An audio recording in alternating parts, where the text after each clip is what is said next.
இறைத்தூதர் ஸல்லல்லாஹு அலைஹி வஸல்லம் சொன்னார்கள், இந்த வானங்கள் பூமிகளை இறைவன் படைப்பதற்கு முன்னதாக 50,000 ஆண்டுகளுக்கு முன்னதாகவே மனிதர்களின் விதியை இறைவன் எழுதிவிட்டான்.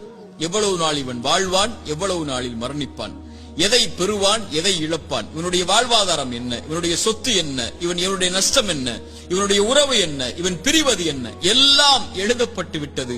வானங்கள் பூமி படைப்பதற்கு 50,000 ஆண்டுகளுக்கு முன்னதாகவே தாயுடைய கருவறையில் அவன் இருக்கும் போதே மீண்டும் அதை உறுதிப்படுத்தினான்.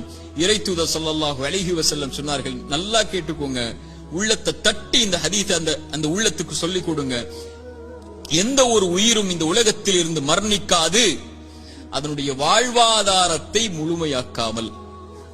சுப்ஹானல்லாஹ், மீண்டும் சொல்கிறேன், எந்த ஒரு உயிரும் இந்த உலகத்தில் இருந்து மரணிக்காது அதனுடைய வாழ்வாதாரத்தை முழுமையாக்காமல். இவன் எதை பெறுவான், எதை இழப்பான், இவனுடைய சொத்து என்ன, இவனுடைய செல்வம் என்ன, ஒரு மனிதன் தன்னுடைய கடைசி சொட்டு தண்ணீரை அருந்தும் வரை, ஒரு மனிதன் தன்னுடைய சுவாச காற்றின் கடைசி மூச்சை இறைவன் எழுதியதின்படி சுவாசிக்கும் வரை மரணம் வராது. ஏன் பயப்படுகிறாய் எதிர்காலத்தை பற்றி? இது எழுதப்பட்டு விட்டது உன்னுடைய வாழ்வாதாரம். எதை பெறுவாய் என்று, எதை இழப்பாய் என்று, நீ செய்ய வேண்டியதெல்லாம் அதை நோக்கி நகர வேண்டியது மட்டும்தான்.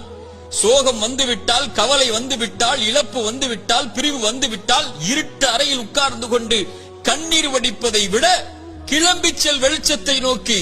உனக்கு பெற இருக்கின்ற அதிசயங்கள் ஏராளம் உன்னுடைய எதிர்காலத்தில்.